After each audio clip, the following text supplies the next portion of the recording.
آپ کراچی کے علاقے ایف بی ایریا میں رہتے ہیں کراچی میں، تو بھتے کی پرچی آپ کے پاس آئی ہے کبھی؟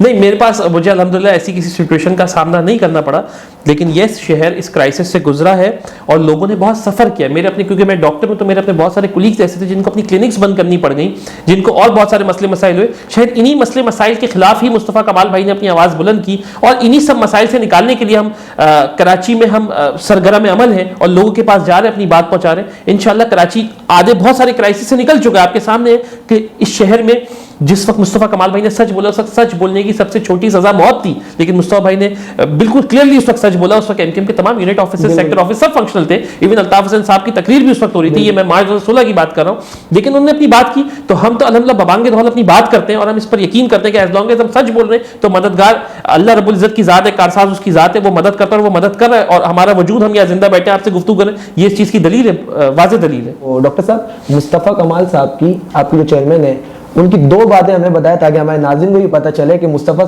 کمال صاحب کی اچھائی اور برائی کون سی ہے. اچھائی آپ کو اسپیشل لگتا ہے یار برائی ہے؟ اچھا، میں مصطفیٰ بھائی کی اگر اچھائی بتانا چاہوں آپ کو، تو سب سے مجھے جو اچھی بات ان کی یہ لگتی ہے کہ وہ بہت ہی زیادہ، جیسے عام طور پہ سیاست میں آپ دیکھیں بڑے فرسودہ خیالات کے لوگ ملتے ہیں، مصطفیٰ بھائی بہت انوویٹو قسم کے آدمی ہیں.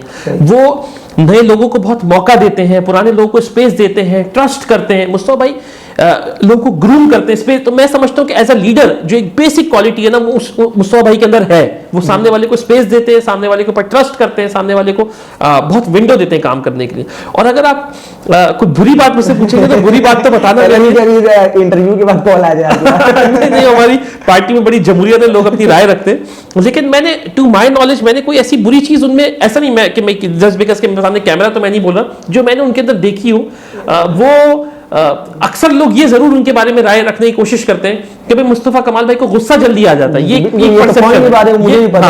لیکن میں اس کو برائی کے زمرے میں بالکل نہیں یہاں پر کوٹ کرنا چاہوں گا. دیکھیں، غلط بات پر تو غصہ آنا چاہیے.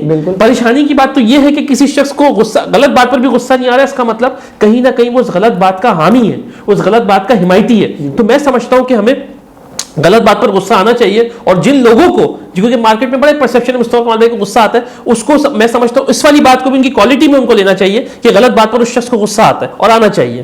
میں سمجھتا ہوں کہ الیکشن تو ہر حال میں اب ہونا چاہیے.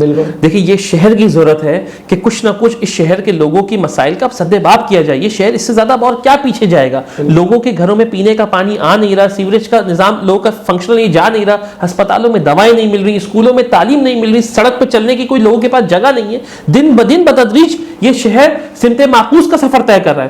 تو اب تو دیکھیں، اگر اس شہر کس کو اب الیکشن سے دور کیا گیا تو اس کا مطلب میں ایز اے پولیٹیکل ورکر یہ سمجھوں گا کہ جو لوگ برسر اقتدار ہیں وہ کراچی دشمنی پر مبنی ہے. وہ چاہتے ہی نہیں ہے کہ کراچی کی کوئی بہتری ہو. تو میں سمجھتا ہوں ایز اے پولیٹیکل ورکر کہ الیکشنز بالکل ہونے چاہیے اور انشاءاللہ ہوں گے فار شور، ورنہ ہم الیکشنز کرانے کے لیے ہر حد تک جائیں گے انشاءاللہ.